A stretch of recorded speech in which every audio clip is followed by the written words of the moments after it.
시작하셔요.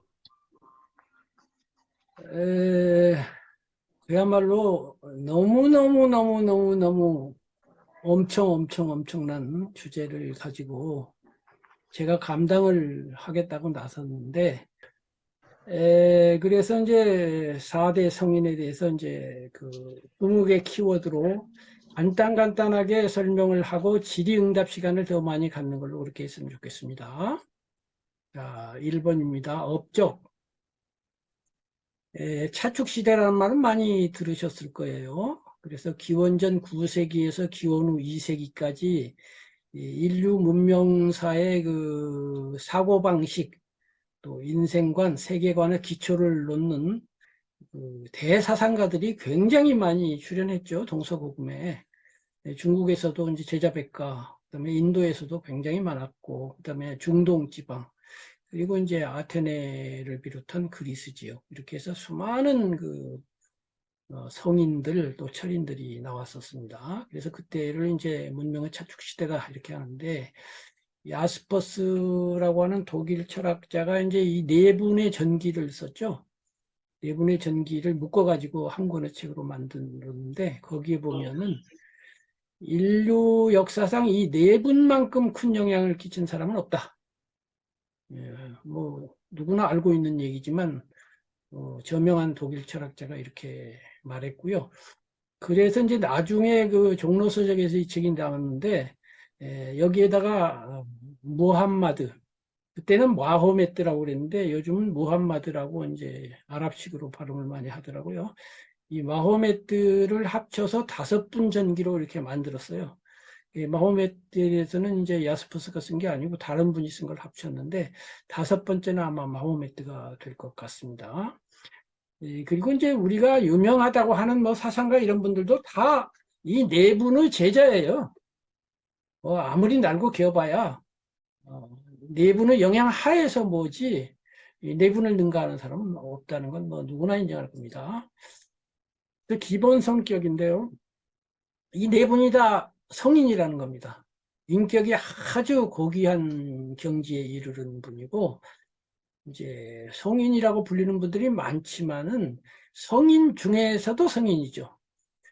그래서 이제 성인이라고 하는 걸 뭐 여러 각도로 볼 수가 있습니다만은 이제 여기서 두 가지만 제가 적었어요.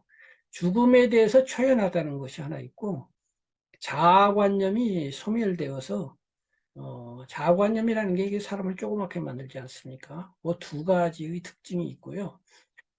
뒤에 나옵니다만은 서양 쪽에서 주로 이제 뭐 예수님은 서양은 아닌데 사상은 서양 쪽에서 주로 발달됐죠. 그 후대는 두 분은 사형을 당했고, 그러나 이제 보통 사람이 죽는 거하고는 전혀 다른 그런 돌아가시는 모습을 보였고, 부처님하고 이제 공자님은 평온하게 돌아가셨지만은 어쨌든 죽음 또 삶에 대한 달관 이런 건 뭐 성인으로서 당연하고요.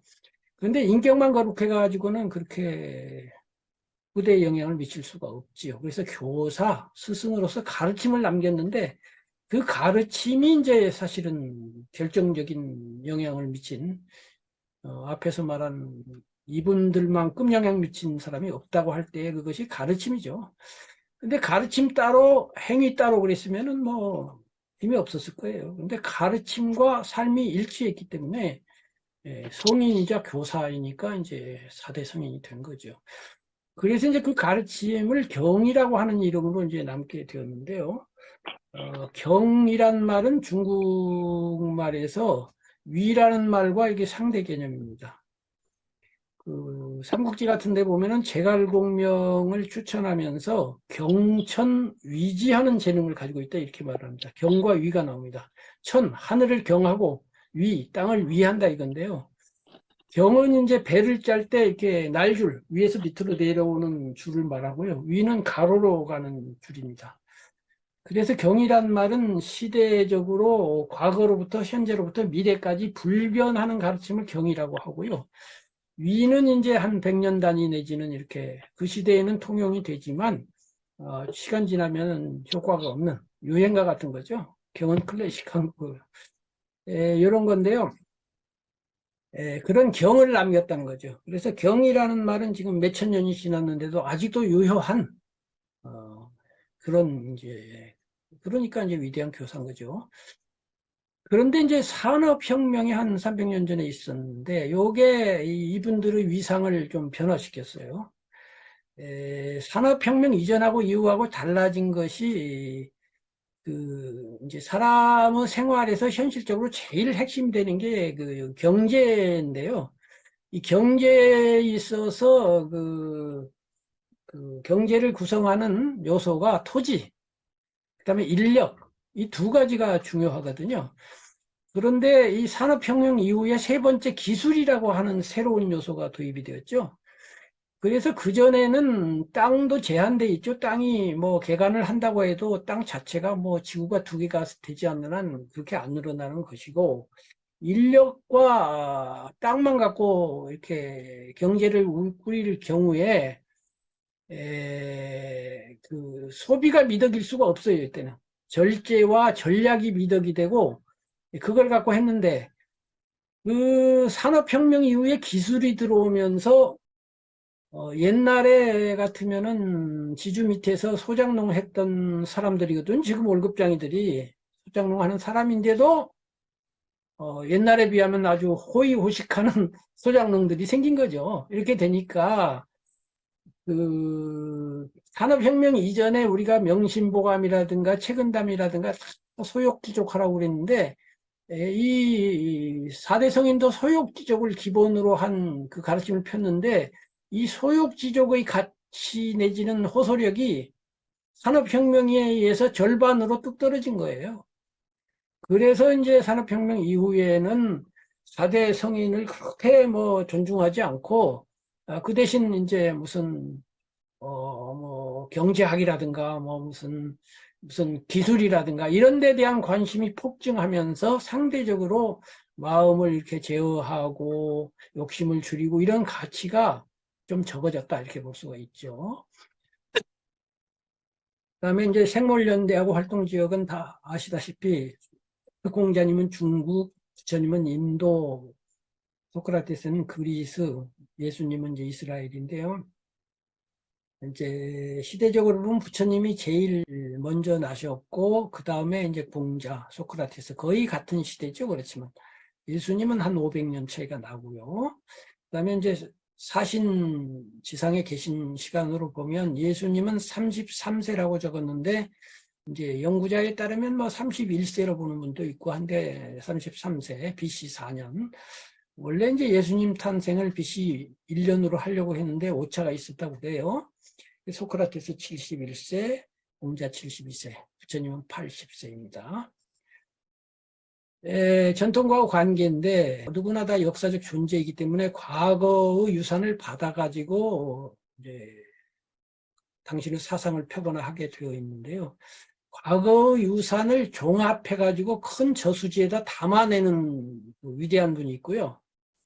미래를 새로 여는 데서 위대한 분이 있어요. 근데 공자 같으면 이 종합자에 속합니다.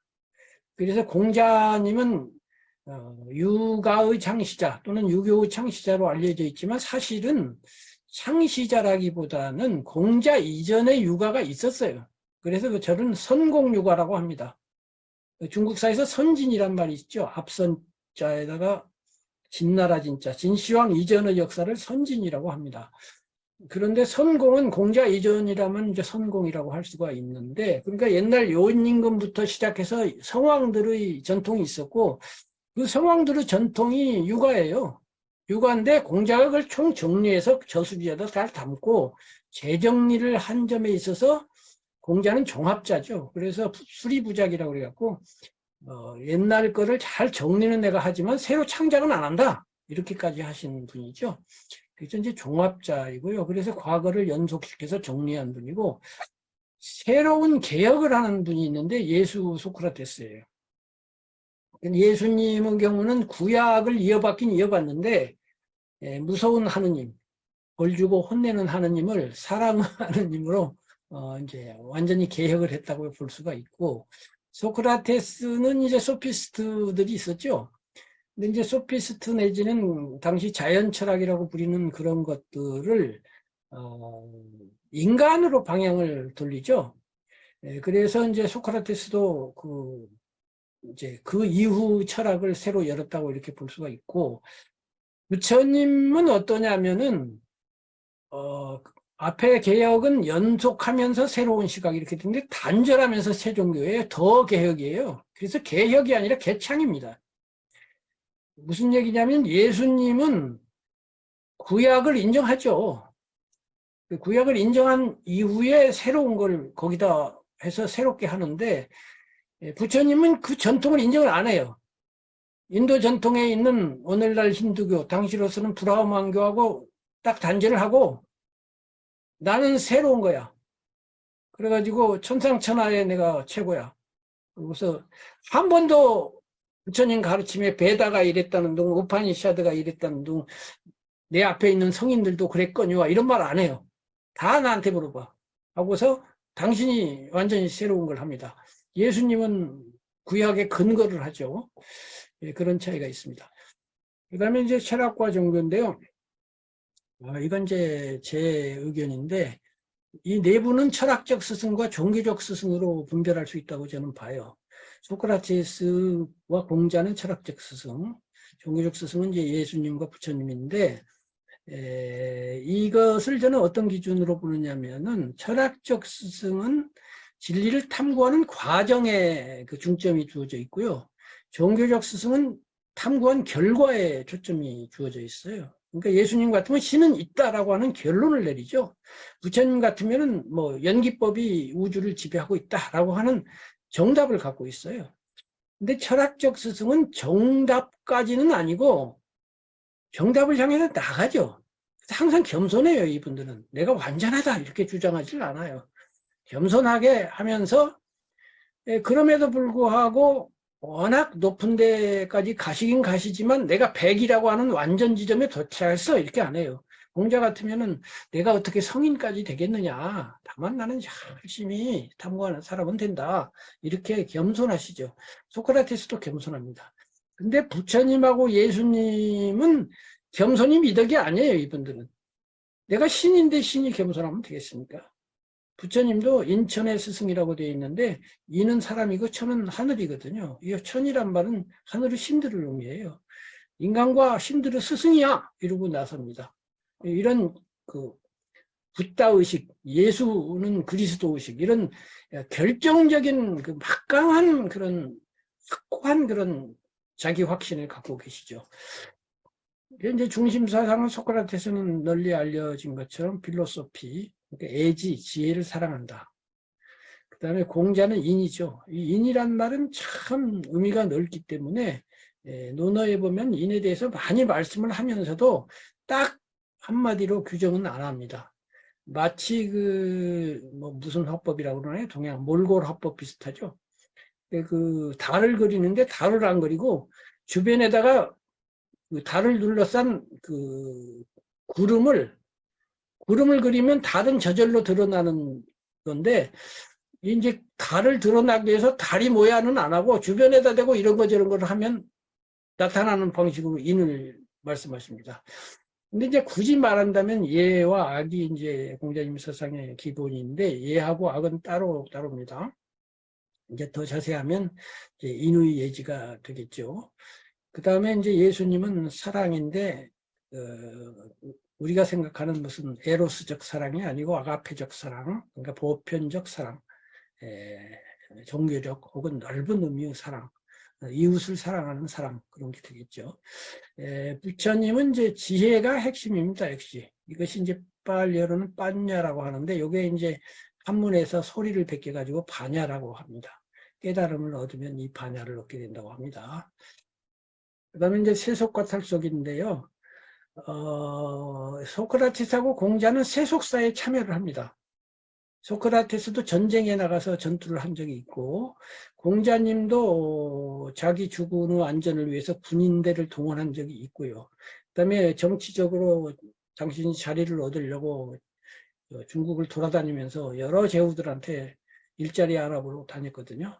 그래서 이제 그 다음에 제자들도 다 세상에 나가는 것을 기본으로 해서 또 뭐 수많은 육아 경전에도 대학 같은 데도 수신제가 수신만 하고 끝나는 게 아니라 치국 평천하로 나가는 그 세속하고 관계가 되죠. 다만 그 세속을 성화, 거룩하게 하는 지경까지 이르려고는 합니다만 어쨌든 세속에 참여를 합니다. 근데 두 분은 세속사와 거리가 좀 있어요. 예수님 같으면은 뭐 가이사의 것은 가이사에게, 하느님의 것은 하느님에게 이렇게 하기도 하고, 또 부처님 같으면은 당연히 이제 세속을 떠나서 집을 나가버렸고, 집에 있었으면은 왕 될 수 있었는데 왕 같은 건 안 할래. 그러고 세속을 빠이빠이 했죠. 그 다음에 이제 공생활인데요. 이제 사생활의 반대 개념으로서 공생활입니다. 이제 그 무소유라고 했는데, 부처님하고 예수님은 완전 무소유를 했습니다. 집을 떠나서 예수님 같은 분도 두 벌 옷을 갖지 마라. 그러고서 또 다 버리고 나를 따라와라. 이렇게 하셨고, 부처님도 그렇게 하셨죠. 그런데 이제 공자님은 준공생활을 했다고 볼 수 있어요. 그래서 집을 나가가지고 공동생활을 했습니다. 제자들하고 돌아다니고 할 때 공동생활을 했으니까 공생활은 공생활인데, 그렇긴 해도 완전 공생활은 아니었어요.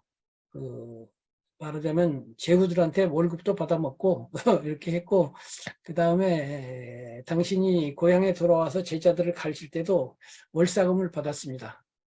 근데 부처님이나 예수님은 월사금 받고 강의 안 하거든요. 그러면 절은 누가 짓느냐? 이게 순서가 달라요. 네가 수업료를 내면 나는 강의해 줄게가 아니라 나는 무료로 그냥 계속 설법하는데 무료로 줘. 네가 안 줘도 상관없어. 근데 네가 감동해가지고 저를 지어준다면 그거야 뭐. 이렇게 순서가 다릅니다. 그다음에 소크라테스는 준에다가 하나를 더 붙여서 준중공생활을 했는데 공자보다는 조금 덜 철저했다고 저는 생각이 돼서 이렇게 했습니다. 그러나 소크라테스도 자기 벌이하지는 않았고요. 기록에 의하면은 자기의 약간의 자산이 있었는데 그거를 친구 크리톤한테 맡겨가지고 크리톤이 거기서 이자를 발생시켜갖고 생활비를 대줬다고 합니다. 그 다음에 이제 논리와 감성이 있는데 이제 사람이 두 가지죠, 뇌가. 논리적이고 체계적인 사고를 하는 부분이 있고 감성적으로 느끼고 감동하고 하는 분야가 있는데 부처님하고 소크라테스는 이 논리력이 엄청 강합니다. 소크라테스가 그 논리적으로 따지는데 보면 대책 없이 따지죠. 부처님도 논리적으로 따지는데 아주 머리가 아플 만큼 따집니다. 근데 예수님은 논리적으로 따지는 거 안 하죠. 감성적으로 접근하죠. 그런데 공자는 이 두 가지가 다 있습니다. 이것이 이제 요거하고 관련되는데 감동, 감탄 또는 행복인데요. 예를 들면 공자 같으면 공자를 뒤에서 맹자가 있지 않습니까? 그리고 송나라 때 이제 뭐 이렇게 또 뭐 주자라든가 무슨 뭐 아무개라든가 있고 그렇게 돼 있는데 이 보면은 이 네 분 성인들이 남긴 말씀들 보면 굉장히 간략하고 쉽습니다. 사실은 뭐 부처님이 좀 어렵긴 하고 소크라테스 약간 어렵긴 해도 그러나 중학교만 확실히 나와도 다 읽을만한 내용들입니다. 쉬워요. 그런데 뒤로 올수록 이제 어려워집니다. 어려워지는데 이 간단하면서 또 내부의 특징이 뭐냐면은 감동한 말씀들이 많아요. 감탄하는 말들이 많아요. 근데 맹자로 오면 감탄사가 확 줄어듭니다. 그 말은 마음속에 행복이 많으면 감탄사가 나오거든요. 행복하면 미소가 절로 나오듯이 행복이 우러나면 이렇게 감탄을 하게 돼 있는데 뒤로 오면은 이제 그 행복의 경지, 그 성인으로서 행복 경지가 좀 낮아지나 봐요. 맹자로 오면. 그러니까 남을 막 공격하면서 막 혼내려고 그러고 막 따지려고 그러고 이런 좀 드센 면이 나와요. 그래서 이제 부처님은 행복한 분이라는 별명을 가지고 있어요. 항상 미소를 짓고 있고 제자들이 행복한 분이시여 이렇게 하기도 하고 또 법구경을 보면 열반은 최상의 행복이다 이렇게 또 하시기도 하고 자설경이라는 건 뭐냐면은 자설경이란 경들의 모음이 있는데요. 자는 스스로자 말씀설이에요. 스스로 말씀하신 경이다 이건데 요 다른 이름으로 번역할 때는 이게 감흥계라고 합니다. 마음이 감흥이 되어서 스스로 물어보지도 않았는데 스스로 시를 읽거나 이렇게 한 걸 모아놓은 거예요. 대부분 부처님은 물어보면 거기에 대해서 말씀하십니다. 근데 안 물어봤다는 얘기는 무슨 말이냐면 안 물어봤는데 가만히 속에서 행복이 우러나갖고 저절로 시가 넘쳐났다. 술이 익어갖고 넘치듯이. 이래서 이제 자설경이거든요. 근데 공자님의 경우는 즐거울 낙자가 논어에서 제일 중요한 단어입니다. 이게 부처님으로 치면 이게 열반입니다. 그 다음에 하기 시습지 부력 열호하고 첫 구절부터 호자가 3개나 나오는데 이 호가 오늘날로 치면 감탄사거든요. 이게 느낌표입니다. 맞아. 배우고 때로 익히니 또한 즐겁지 아니한가 하고 이게 감탄하는 거예요. 근데 누가 물어본 것도 아닙니다. 역시 자설경입니다. 제자가 물어보니까 그렇게 대답한 게 아니에요. 가만히 혼자 계시다가 생각하니 말이야 배우고 하기 시습지 유붕자 원방내하니 와 이렇게 감탄하시는 거예요. 이런 감탄이 많고 논어에 신신요요라는 구절이 있는데 거기에 뭐라고 되어 있냐면은 아지연거에 신신여야 하시며 요요여야러시다 이렇게 되어 있는데 선생님께서 한가해서 아무 일 없을 때 혼자 계실 때 이렇게 됐어요. 그러니까 원인이 없는 겁니다. 기쁘거나 슬플 원인이 없는 평상시예요. 평상시에 이 평상시라는 건 뭐냐면은 사람이 이제 부처님의 경우는 이론적으로 보면 항상 열반경이지만 공자님의 경우는 그렇게 얘기 안 하거든요. 희비애락이 있는데 평상시에는 희비애락이 어디로 가냐면은 당신의 인격 수준으로 평균 인격 수준으로 돌아오거든요. 그 인격 수준이 완전히 낙하죠. 즐겁죠. 그것을 신신요요로 표현했는데 요 신신은 납신자인데 공자님 당시에는 납신자하고 별신자가 구별이 없었습니다.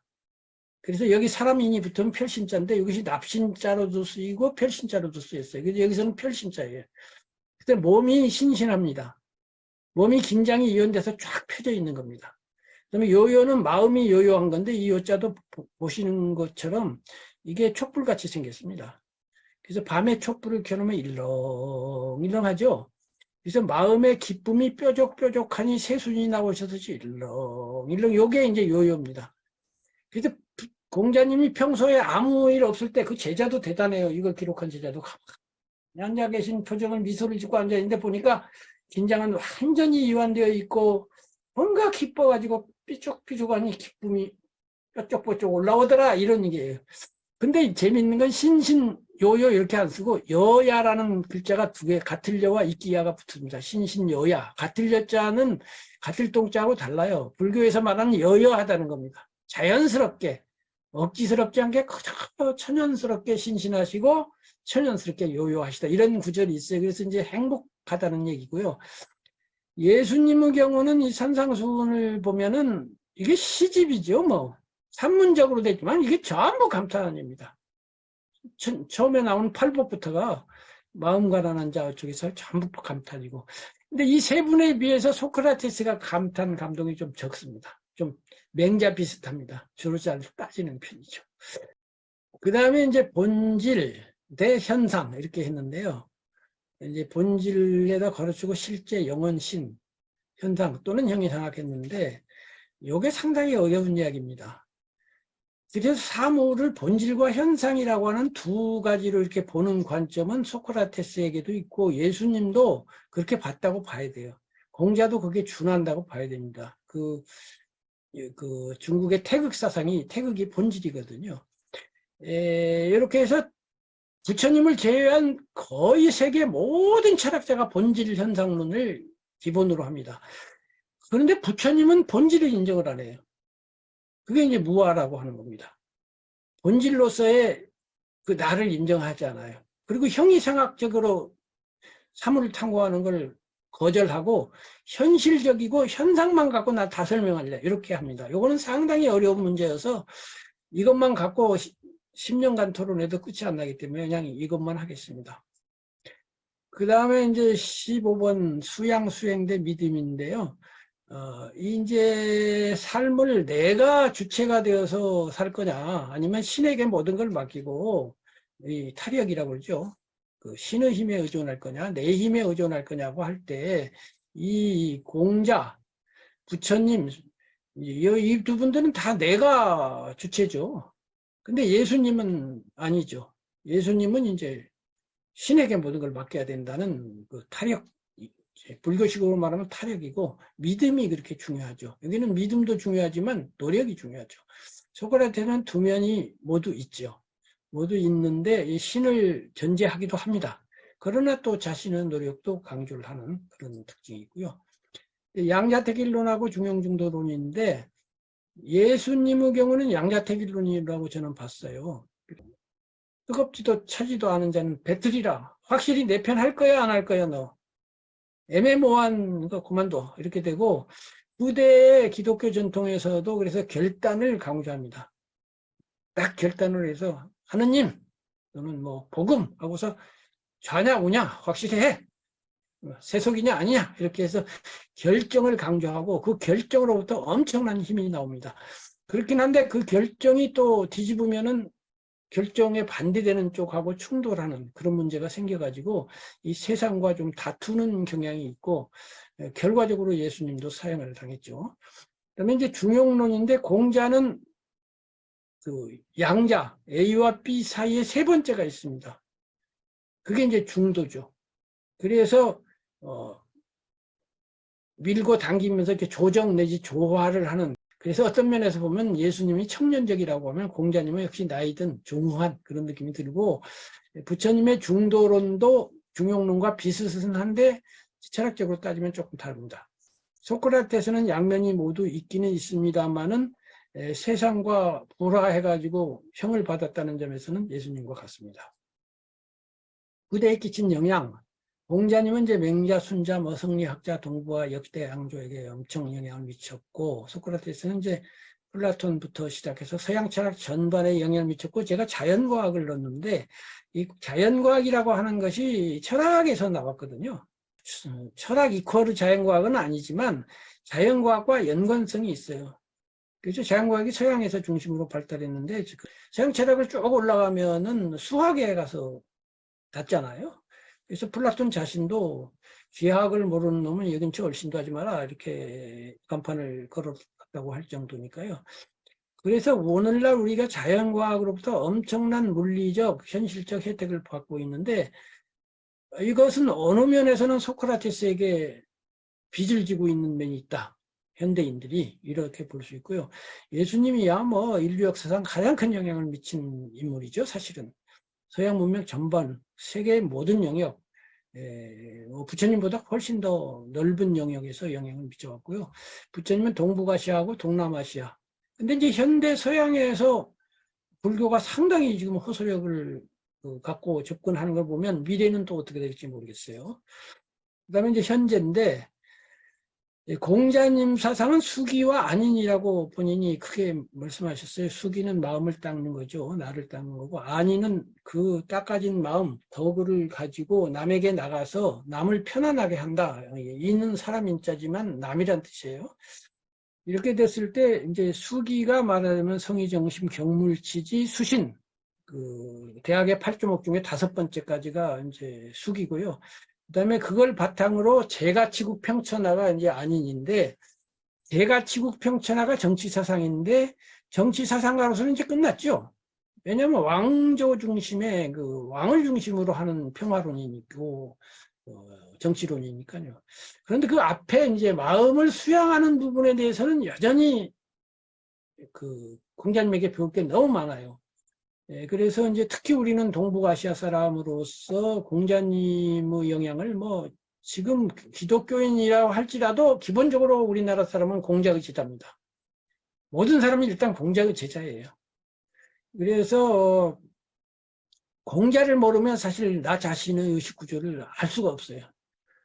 예를 들면 우리나라 화폐에 5명의 인물이 지금 있는데 5명이 다 공자 제자입니다. 세종대왕, 이순신, 신사입니다. 무슨 율곡, 퇴계 다 공자 제자예요. 조선조 500년이 공자가 지배했기 때문에 뭐 아무리 뭐 그래도 우리나라 사람 어른 앞에 가서는 공손하게 하고 이런 거 다 공자님한테 배웠다고 봐야 되고요. 소크라테스는 아까 말한 것처럼 자연과학이라고 하는 서양 철학에 영향을 미친 것은 그만두고라도 그 철학, 합리적 그리스도를 상징하는 분으로서 아까 그 오늘날 자연과까지 이어가게 했다는 그런 공로가 있고요. 예수님은 가장 많은 사랑을 받는 매력적이죠. 예수님은. 부처님하고 예수님을 비교하면 예수는 신자님들이 예수님을 사랑해요. 신이면서도 사랑한다고. 근데 부처님의 제자는 붓다를 감히 사랑할 수가 없어. 인간성이 너무 없는 거예요. 초인간적이기 때문에. 존경은 해. 근데 존경을 해도 사랑은 하게 되질 않아요. 그런데 예수님에게는 신성과 인성이 결합된 분이 예수잖아요. 그래서 고통당하면 막 슬퍼하고 막 부르짖기도 하고 막 화를 내기도 하고 이런 인간성이 있다고요. 그런가 하면 또 초월성도 있는 이런 양면을 겸한 그런 것에서 이제 매력이 나오는 거고 그 대중적 호소력이 생기는 것 같아요. 현재 미래 포스트 휴먼 시대인데 그러면 이제 미래에 어떻게 될 거냐. 지금 과학기술이 발달해가지고 지금 AI니 뭐니 이런 게 나오면서 오히려 기계 문명에 의해서 인간이 소외되는 현상이 일어난다는 건 누구나 다 생각하고 있는 건데요. 그리고 빈부격차가 오히려 점점 심해지는데 이걸 해결하는 정치적 방법이 지금 없어요. 이제 공산주의도 없어지고 해가지고. 이것도 문제고. 또 물질 중심의 사고가 팽만하면서 이제 내적으로 상당히 빈곤함을 적어도 이제 저 같은 사람은 많이 느껴요. 이렇게 해서 이제 포스트 휴먼이라고 전에 세미나에도 한번 가봤는데, 나중에 어디까지가 인간이고 어디까지가 사람인지 인간 플러스 기계 인간이 이제 진짜로 등장하게 지금 생긴 지점까지 왔거든요. 이렇게 해서 과연 인간은 뭐냐? 어디에서 인간의 존엄성을 찾아야 하며 가치를 찾아야 하느냐. 이런 게 지금 문제가 대두됐는데, 이런 거에 대한 그 질문에 대해서 고민하기 위해서는 반드시 이 4대 성인에게로 돌아가서 그분들에게 답을 곧바로는 얻지 못한다 하더라도 많은 시사점을 얻고, 생각하는 기초로 삼아야 될 수밖에 없는 그런 것이다. 이제 이렇게 봅니다. 그래서 여기까지 이제 제 설명은 마치도록 하고요. 여러분들의 그 의견을 들어서 저의 부족한 식견을 확장을 했으면 합니다.